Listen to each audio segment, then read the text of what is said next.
Washington Grown is made possible by funding from the Washington State Department of Agriculture and the USDA Specialty Crop Block Grant Program. And by the Potato Farmers of Washington. Learn why Washington is home to the world's most productive potato fields and farmers by visiting potatoes.com. Hi everyone, I'm Christy Goranson and welcome to Washington Grown. Washington may be called the Evergreen State, but we are known around the world for our amazing apples. In this episode, we celebrate Washington's orchardists who are producing the freshest, highest quality apples around. Tomás is visiting Cashmere Apple Orchard. Farming is a gamble, and it can be scary from year to year. I'm out of dice to roll. And I'm making apple pie macarons at miFlavour in Spokane. I think this size batch makes about 40 macarons. Oh, okay, that's enough for me in one day. Yeah.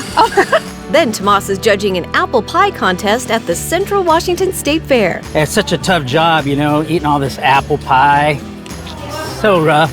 All this and more today on Washington Grown.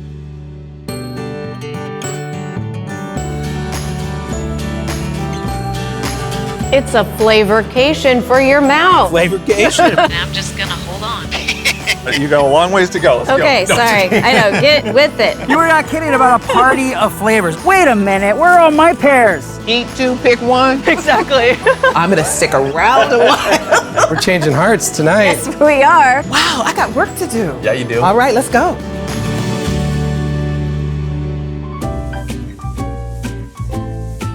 Stepping into miFlavour here in Spokane, you might feel like you walked into a different country. Bright decor, relaxed atmosphere, and especially the counter full of amazing French baked goods, all serve to transport guests to somewhere memorable, where you can leave the world behind and the treats look as good as they taste. It's so perfect. I mean, everything looks so beautiful. And you just want to take a sample of everything. It's that good. What do people say when they walk in? Usually, wow. Or I didn't know this place existed. Yeah. Wow, the desserts are too pretty to eat. Ella Piscoon uses her skills with baking, her love of French baked goods, and the fresh ingredients grown in Washington and combines them into something unique to Spokane. When a guest opens that door, they're going to find this place hard to forget. We wanted to make sure to bring the French style dessert to Spokane, but also have a modern spin on it. So in our cafe, you'll notice we have a lot of white and a lot of clean lines so that our desserts really shine and pop instead of our decor necessarily. Their presentation is spectacular. Everything just looks exquisite and it tastes beautifully. Everything here is good. I believe French desserts are the best. So I agree. we definitely needed something like that in Spokane. Equally as beautiful as it tastes. And I think in a lot of times in dessert, that's not easily attainable to have both delicious flavor and a beautiful product. Yeah, and the wow factor. Yes, exactly. And I believe French dessert really does encompass all of that. Stick around because later in the show, I'm learning how to make a Washington apple pie macaron with head pastry chef Courtney. Now, what we have in our bags today is our salted caramel French buttercream here at miFlavour. Now, it's really good. It tastes super good. It's very rich.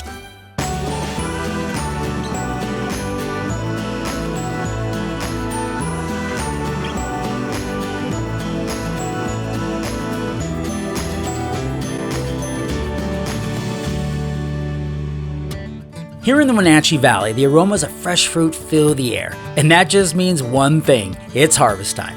The orchards are full of apples and pears ready for picking, and here at Cashmere Orchards, that's when the fun begins. An orchardist is everything. It's shovel work, it's accounting, it's everything. Kelly Green and Darren Cashmere work side by side to produce some amazing fruit.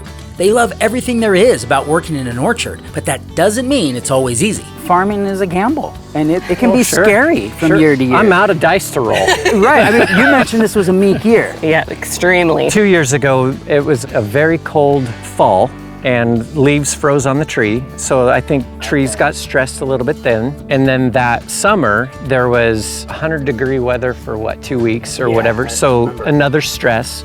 And then this last winter, it was minus 15, 20 for an extended time. So buds really got damaged. How do you know if you have a bad year?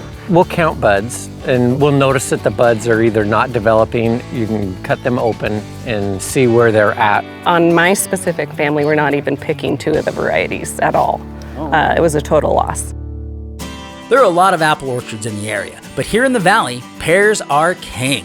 That's why many growers are switching out their apples in favor of pear trees. Our apples are the older varieties. I mean, we still have Goldens, Galas, and Grannies, but they're old varieties. No Red Delicious. No Red Delicious. We used to, yeah. Over the years, we've been gearing up more for pears because this region is the best for pears, you know, that we can grow in the world. We haven't put in a new apple block. Okay. If we've taken one out, we've put pears in. But we're all pretty small, so we only do little bits at a time. I see. And it would take longer to see Yeah. kind of a return on that, wouldn't it? Yeah, you know, you plant it and you're not gonna see anything for 5 years. But that's not stopping me. We had to try the Orchardist Special, a fresh, delicious apple right off the tree. I actually heard you earlier, Darren, mention that there's nothing like a Golden Delicious Right off off the tree. They're still green. It will still be a little bit tart, Yeah. but I bet it's gonna be amazing. I want to hear this. Here we go. Ready? You cannot deny an apple off the tree is one of the best things ever. Especially a golden. I'm getting the understanding that you guys joined farms, you joined families. So you had a farm, so now combined, what are we looking at? A lot of farm. A lot. Yeah. A lot of paperwork. Yeah. He pushed more paperwork onto me. Yeah. And I was like, right, now I want to be on the forklift. Typical guy. I know. Typical guy. We're always fighting for the tractor work. But during like harvest season, we check in the morning and then I'm on a forklift with one crew and he's, Dad has one, Yeah. and then I'll, So- you know. we don't get to like just hang out every day. Yeah. I mean, we do, but not like, yeah. I mean, it'd be pretty difficult if we didn't get along. I love the changing. I love all the different parts. Having something that you've worked all year towards, and then there's an actual harvest, and you see the literal fruit of your labor at the end. And then there's seasons, and you shut it down and have a little rest and get going again. And I like the idea of being at the front of the food chain. We're providing that product all the way, you know, from the beginning to the very end.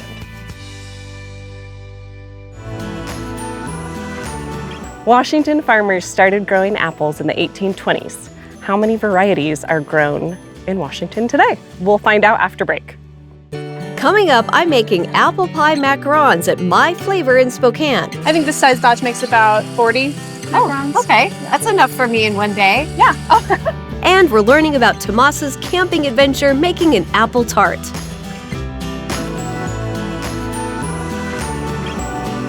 Washington grows over 30 varieties of nutritious, delicious apples, including the golden. We're back at miFlavour here in Spokane. The incredible display of so many amazing French baked goods is sure to catch the eye of any customer. I sure hope you're hungry because there's no way anyone is leaving unsatisfied. Feel almost like you're in a little bit of a different world. This is something that I would feel like I'm almost in Paris in a sense. Once I got in, I was like, oh my goodness, we're coming here. We usually call it a modern French bakery is kind of our tagline. Owner Ella Piscoon wanted to make her bakery and cafe as authentic as possible, so she and her husband did their research thoroughly. We went to Paris to get inspired and make sure that when we do open a cafe, we can confidently say that we are offering a genuine French experience. Yeah. It's so perfect. I mean, everything looks so beautiful. And you just want to take a sample of everything. It's that good.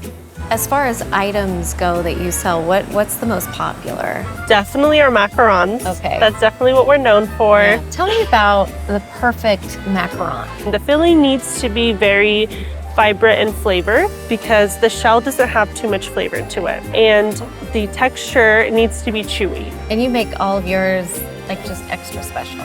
We do. We like to decorate each one to make sure that people see it as like a one dessert where they can enjoy this dessert and they feel like, wow, someone put so much effort into this. Yeah. I'm hungry now. Yeah. It's so good. Speaking of macarons, I get to go back into the bakery to learn how to make macarons with head pastry chef Courtney. There's a macaroon or there's a macaron. Okay. Today we are making the macaron. The macaron. They are the sandwiched cookies, not the coconut ones. Okay. We start by making a simple syrup using sugar and water. In a mixer, we add egg whites and slowly add sugar. This is a very small batch. Now, normally we do batches of 500. Big, yeah. I think this size batch makes about 40 macarons. Okay, that's enough for me in one day. Yeah. Oh, yeah. Next, Courtney slowly and carefully pours the hot simple syrup into the mixer with the egg whites. Then we let it mix. For the filling, we start with some lemon juice, a mixture of cinnamon sugar and nutmeg, and some cut up Washington apples. And then we're just gonna cook it down just like you would in apple pie. So basically, we're just making apple pie filling without the crust. Now the meringue is done, and it's time to add the coloring. How do you know that this is going to be the lovely green that you want? Well, I did it this morning, and so I can attest it does look like an apple green. The first batch I did was too dark. It was too green. It wasn't forest green. It was more forest green, yes. This combination will make it a nice Granny Smith color. Okay. We add the colored egg mixture to some almond flour and powdered sugar. Then Courtney takes the meringue and folds it into our batter. Now it's time to pipe our cookies. Straight down? Straight down. Okay. And just squeeze just very lightly. Now And- lift up. Yep. Oh, I don't think it's supposed to quite do that. I'm concentrating so hard. No, they look great. After sitting to dry, the cookies go into an oven at 325 for 20 minutes. So we are ready to fill our macarons. Now what we have in our bags today is our salted caramel French buttercream here at miFlavour. Now, it's really good. It tastes super good. It's very rich. So what we're gonna do is we're just gonna take this small round tip and we're gonna make a wall to hold all the apple filling in. Okay. And we're just going to put some in the middle. And you don't want it outside the circle. You want to try to get it in. That's the problem that I'm having. I know. Oh, that one looks really good. I feel like you got a good placement on that one. Thank you. And it looks like a Krabby Patty. It does, totally. This one may have had too many apples in it. And that's okay because it'll taste really good. Yeah, that's fun. Now we're ready to decorate the top. That was hard. Pretty. Oh, that's so pretty. While it's still warm, Okay. we'll sprinkle that apple crisp topping. I love that. And look how beautiful it looks. It looks beautiful. Yay! And just be prepared It's gonna be for messy. a little messy. Yeah, but it's gonna that's be okay. really messy. That was so good. It's so pretty inside. And the apples. And in the middle, you get that tart apple pie filling, and then you get that apple crisp, like yummy crisp topping on the top. It's so delicious. What a great way to showcase Washington apples too. Yeah. And then our tongues are green. Yeah, they probably are. To get the recipe for miFlavor's Washington Apple Pie Macaron, visit us at wagrown.com. Somewhere deep in an orchard, there's a gathering of minds all dedicated to one purpose, making agriculture that much better. This is Smart Orchard Field Day, an event held to celebrate agriculture and show off new technology that can help orchardists. We're focused on empowering growers with data. Steve Mantle is the founder of Innovate Ag. As a tech company in the agricultural field, today is the perfect day for his team to share what they're working on with people in the orchard business. Companies that are flying in from all over the world. We have multiple people that have flown in from Israel, from Netherlands. We have so many people coming from all kinds of different directions that shows us that this concept has been something that is needed and that everybody's interested in. Inez Hanrahan is the executive director of the Washington Tree Fruit Research Commission. The goal for today is to bridge the gap between scientific research and application in the field. Oftentimes we have technology that works really well in the lab, but then when you put it in a field setting, something happens. So this is a really nice collaboration between the growers, the tech providers, and the scientists to make sure the technology that we want actually works under real life conditions. We have 3 key focus areas. So one is water/irrigation. One is on the data collected in terms of crop load and soil data. And then the third is around autonomy and autonomous equipment to actually be able to act on all of that data and close the loop. FairPick is a pay-by-weight scale system. So pickers have RFID badges that link them to a portal account. Additionally, this speaks 8 different languages. So if you have overseas workers, it's no problem. You just scan a badge, you change the language. It's called Soil Optics. It's a gamma ray spectrometer. It helps farmers to understand what types of nutrients are in the soil so that the farmer has an exact understanding of what their soil is and how it varies throughout the field. We really want to make sure we engage the young generation and show them that farming is not so much about shoveling dirt anymore. It's really about being a data scientist. If you are interested in environmental activism, get involved with the farmers. Get on the farms and learn about it. We want to embrace you. We want to help you figure out how you can apply your IQ to solving the challenges that we have out here with regards to growing, particularly Mother Nature. Coming up, Tomás is judging an apple pie contest at the Central Washington State Fair. It's such a tough job, you know, eating all this apple pie. So rough.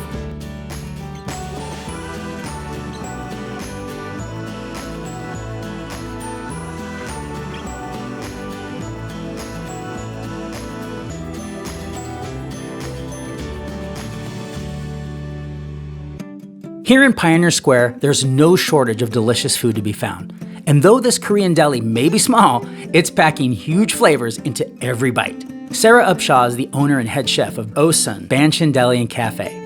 In order to combine her love of the Northwest with her Korean heritage, Sarah decided to combine Washington's superb produce with Korean flavors inspired by her grandmother. Her specialty? Korean side dishes called banshin. The way I like to describe it is punctuation marks in a sentence. Okay. So it moves the meal along. Sometimes it makes it a little bit more savory. Sometimes it gives a little bit of pop. I like to have variety because you need variety in a meal. I'm a half Korean woman, but I grew up in the Pacific Northwest. We have so much lovely produce in the Northwest. Yeah. I mean, it's insane. Apples, for instance, are aplenty in the Northwest. Yes. So I was like, why not make an apple muchim? Because it's like nice and tart and fresh and has sweetness, but you can mix it with like ginger and red onion just to make it a little bit more balanced. So then what do the traditionalists say when you are presenting this with green apples? Yes, they usually go, that's not traditional. And then they go, but it tastes good. But it tastes good. Well, I'm gonna try this. You get that heat, but then you get that lovely sweet of that Granny Smith. This place is not traditional, but it's the food I grew up with, so it just warms my heart to see people be able to have different like varieties. So when we bring our personal touches to it, we're kind of showing that there's so many different levels and aspects to different cuisines. It's still Korean, but it's just different. Right. Well, and we're constantly moving forward, and what better way for our food to evolve too, right? Exactly. Yeah, absolutely. Today I'm here in my hometown of Yakima to see one of the region's proudest traditions, the Central Washington State Fair. From carnival rides to decadent foods, animal encounters to agricultural showcases, this place is full of fun for everyone.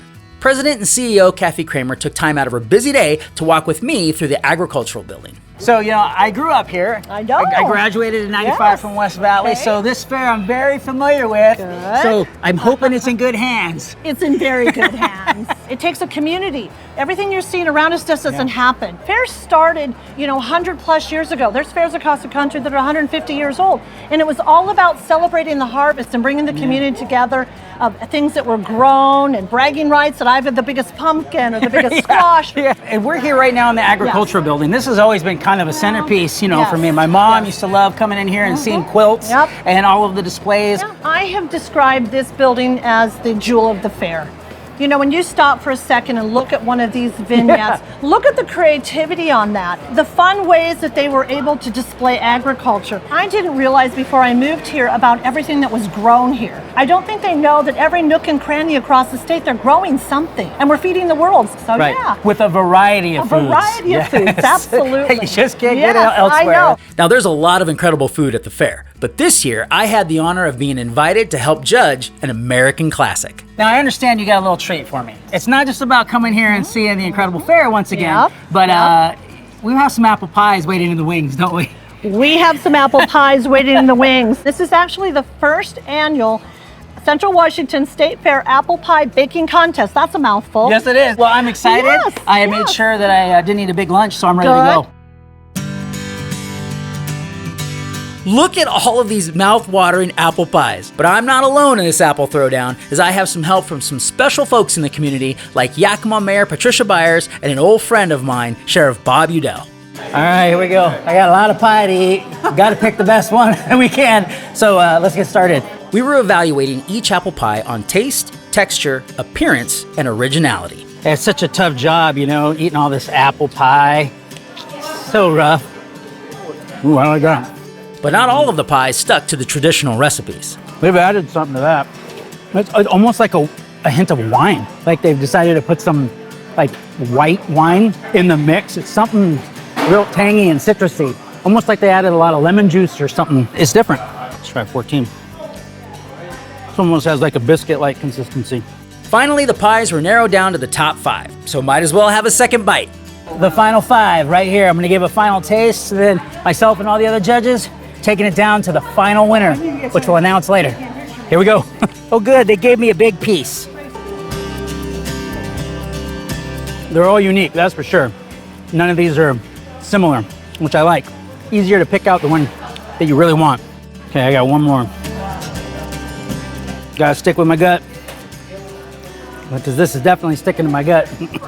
The winner of the adult apple pie baking contest, Anita Zapian. But it was good, it was nice. There was a lot of surprises. You would look at the pie thinking, I know what apple pie tastes like. And then you get something that kind of throws you for a loop. But at the end, I had to go with classics. I have to go with something that just tastes like good old-fashioned American apple pie. It's a classic for a reason.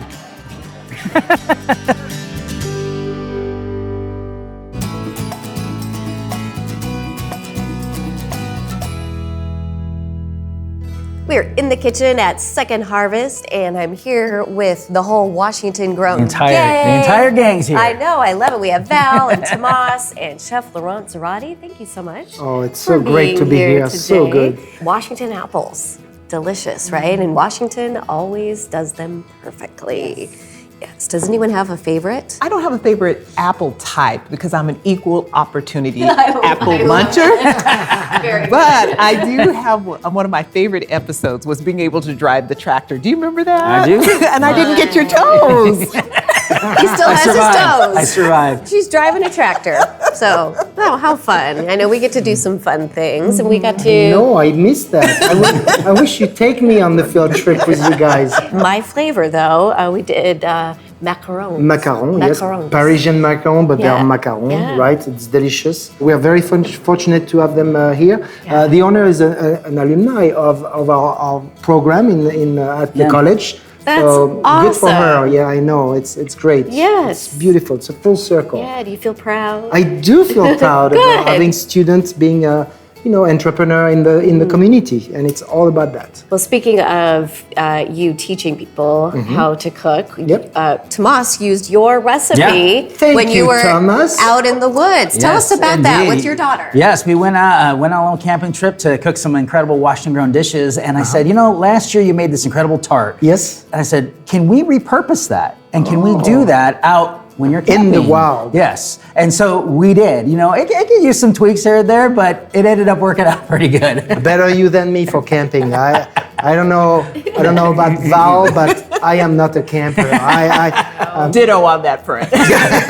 Camping is maybe a one night at the hotel. That's camping, And so it was fun to just spend some time with her, to go out there, have a good time in the wilderness, and to eat great food, too. Some good food. Yeah, Okay, so let's go ahead and take a look at your little adventure in the woods.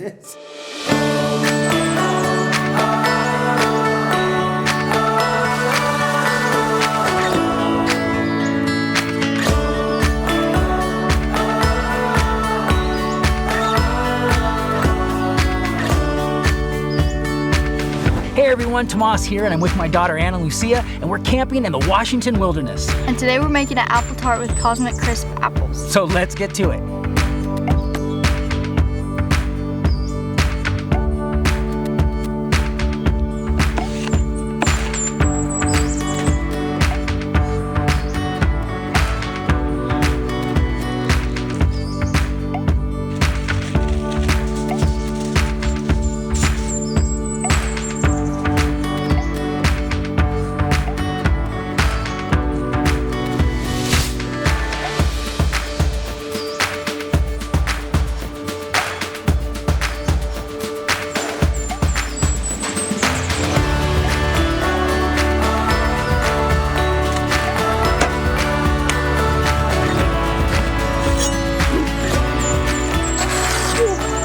go. That's good.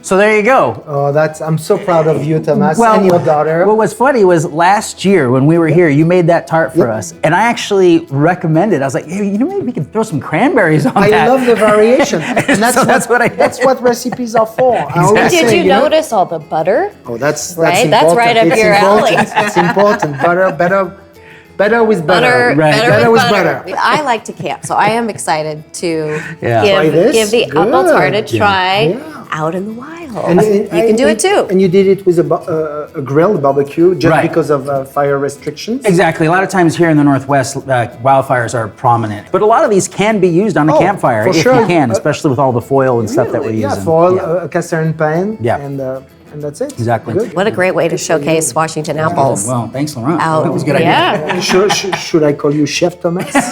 Let's see the next ones first. No. Thanks for sharing. Oh, it was our pleasure. To get the recipe for this apple tart, visit us at wagrown.com. Washington's apples are bursting with flavor, whether you're enjoying them fresh, baked into a pie, or adding them to your favorite cookie recipe. That's it for this episode of Washington Grown. We'll see you next time.